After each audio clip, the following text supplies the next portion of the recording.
పాలకూర తిని తిని బోరు కొట్టింది, అసలు నాకు ఆకుకూరలే నచ్చవు అన్న వాళ్ళకి ఈ వీడియో బాగా యూస్ఫుల్ అవుతుంది. పాలకూర ఇట్లా కూడా చెయ్యొచ్చా అని ఖచ్చితంగా అనుకుంటారు మీరు. తింటే మాత్రం టేస్ట్ అదిరిపోతుంది అసలు. ఇంకెందుకు లేటు, మరి వీడియోలోకి వెళ్దామా? హాయ్ అందరికి, వెల్కమ్ టు అవర్ ఛానల్ సంపంగిస్ వ్లాగ్స్. ముందుగా అందరు ఎట్లా ఉన్నారు? నేనైతే బాగున్నా, మీరు కూడా బాగుండాలని కోరుకుంటున్నా. నేనైతే పెద్ద వంటలక్కని అస్సలు కాదు. ప్రెగ్నెన్సీ టైంలో పాలకూర వీక్లీ వన్స్ తినాలి అని చెప్పిండ్రు డాక్టర్. దాని వల్ల నాకు తిని తిని బోర్ కొట్టింది. ఏదైనా కొత్త రెసిపీ ట్రై చేద్దామని ఈ రెసిపీ ట్రై చేసిన. అప్పటి నుండి నాకైతే ఫుల్ గా నచ్చింది.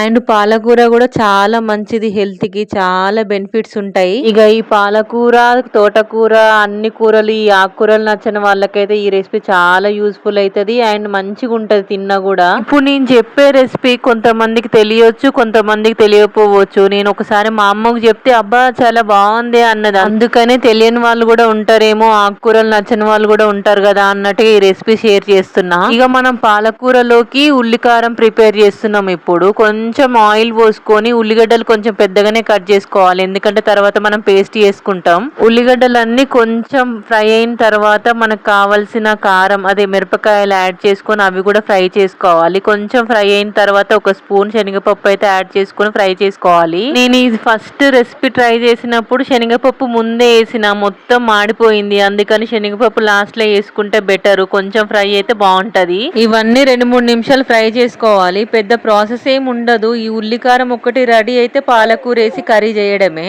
సామాన్యంగా నేనైతే ఏ కర్రీస్ ఇట్లా షేర్ చేయను, నాకు చాలా బాగా నచ్చింది, టేస్ట్ కూడా చాలా బాగుంది, అందుకనే మీతో షేర్ చేస్తున్నా. వీడియోలో చూపిస్తున్న విధంగా ఫ్రై అయితే చాలు. తర్వాత కొంచెం చల్లారిన తర్వాత మిక్సీ గిన్నెలో తీసుకోవాలి. ఇప్పుడు తగినంత పసుపు అండ్ ఒక స్పూన్ జీలకర్ర, కొంచెం ఉప్పు అండ్ మనం వేసిన వెండుమిర్చి సరిపోదు, దానికి తగ్గట్టు కారంకి తగ్గట్టుగా కొంచెం కారం కూడా యాడ్ చేసుకోవాలి. ఈ పాలకూర ఉల్లికారంకు మెయిన్ గా టేస్ట్ ఇచ్చేది అయితే ఎల్లిగడ్డలు, అది కూడా ఒకటి వేసుకోవాలి. నేనైతే పొట్టు తీయకుండానే వేసుకున్నా, టేస్ట్ అయితే బాగుంటది. ఇప్పుడు మిక్సీ గిన్నెలో వేసిన అన్నిటిని కొంచెం మిక్సీ పట్టుకోవాలి. మరీ పేస్ట్ లా కాకుండా మీడియం గా ఉండాలి, అక్కడక్కడ ఉల్లిపాయలు కనిపించాలి. దాని తర్వాత కొంచెం ఆయిల్ పోసుకోవాలి, ఎందుకంటే ఇందాక ఉల్లిగడ్డలు వేసినాం కదా, ఆయిల్ కూడా ఉంటది, చాలా అవుతుంది. అందుకని కొంచెం ఆయిల్ పోసుకొని దాంట్లో కొన్ని ఆనియన్స్, జీలకర్ర, వెండుమిర్చి, కరివేపాకు వేసుకొని కొంచెం ఫ్రై చేసుకోవాలి. ఇవి కొంచెం ఫ్రై అయిన తర్వాత కట్ చేసి పెట్టుకున్న పాలకూరను యాడ్ చేసుకోవాలి, అంతే. ఈ ఆకుకూరలు తీసుకున్నప్పుడు చాలా అనిపిస్తుంది, కట్ చేసినప్పుడు చాలా అనిపిస్తుంది. కట్ చేసి గిన్నెలు వేసినాక కూడా కలపరాదు, అంత చాలా ఉంటది.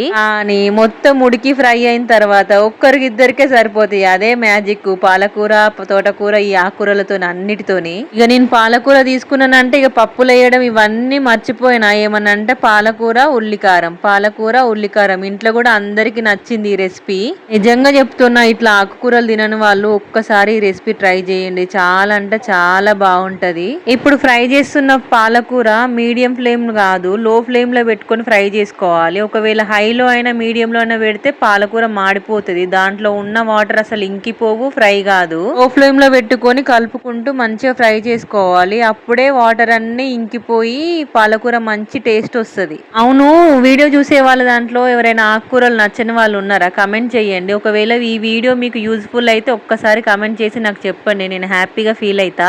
పాలకూరనైతే ఫ్రై అయిపోయింది, ఆయిల్ అంతా బయటకు వచ్చింది. ఇప్పుడు మనం మిక్సీ పట్టుకున్న కారం పాలకూరలో యాడ్ చేయడమే, అంతే. దీంట్లో వాటర్ యాడ్ చేయడం అట్లాంటిది ఏం లేదు. మిక్సీ పట్టుకున్న కారం అంతా వేసుకొని మిక్సీ చేస్తే కొంచెం వాటర్ టైప్ వస్తుంది, అది కూడా ఫ్రై చేసుకోవాలి. ఇక సింపుల్ గా చెప్పాలంటే అన్ని ఫ్రై చేసుకొని మిక్సీ పట్టుకొని పాలకూర ఫ్రై అయినాక అందులో యాడ్ చేసుకొని చేసుకోవడం, అంతే. ఒక్కసారి వీడియో చూసినాక చేసుకుంటే మళ్ళీ అలవాటు అయిపోతుంది, ఈజీ ప్రాసెస్. వీడియోలో ప్రతి ఒక్క స్టెప్ చూపిస్తున్నా గానీ ఒక్కసారి అలవాటు అయిన తర్వాత అన్ని ఫ్రై చేసుకొని మిక్సీ పట్టుకొని పాలకూర ఫ్రై చేసుకుని యాడ్ చేసుకోవడం, అంతే. చాలా సింపుల్ ప్రాసెస్, తొందర అయిపోతుంది. ఇప్పుడు ఈ పాలకూర అంతా ఫ్రై చేస్తుంటే ఆ జీలకర్ర, ఎల్లిగడ్డ స్మెల్ కి కడుపు నిండిపోతుంది, అప్పుడే తినాలనిపిస్తుంది, అంత బాగుంటది స్మెల్. నాకు ఇంకా అలవాటు అయిపోయింది. పాలకూర ఉల్లికారం చేసినప్పుడు ఒక బాయిల్డ్ ఎగ్ వేడి వేడి అన్నంలో వేసుకొని తింటే ఆహా స్వర్గమే అసలు. మీరు కూడా ట్రై చేయండి అబ్బా. ఇప్పుడు చెప్పండి, ఫస్ట్ నేను పాలకూర ఎంత వేసినా ఇప్పుడు ఎంత అయింది? అట్లుంటది ఆకుకూరలతోని. నేనైతే 1 టైమే రైస్ తినేదాన్ని, ఇప్పుడు 2 టైమ్స్ తిని ఈ కర్రీ మంచిగా ఎంజాయ్ చేసిన. పాలకూర ఉల్లికారం రెసిపీ ఇంతే. ఇంకా ఈ వీడియోని ఇంతవరకు ఓపికగా చూసినందుకు థ్యాంక్ యూ సో మచ్. అట్లాగే చిన్న లైక్ ఇచ్చి సబ్స్క్రైబ్ చేసుకోండి. ఉంటా మళ్ళా, bye. Thank you so much.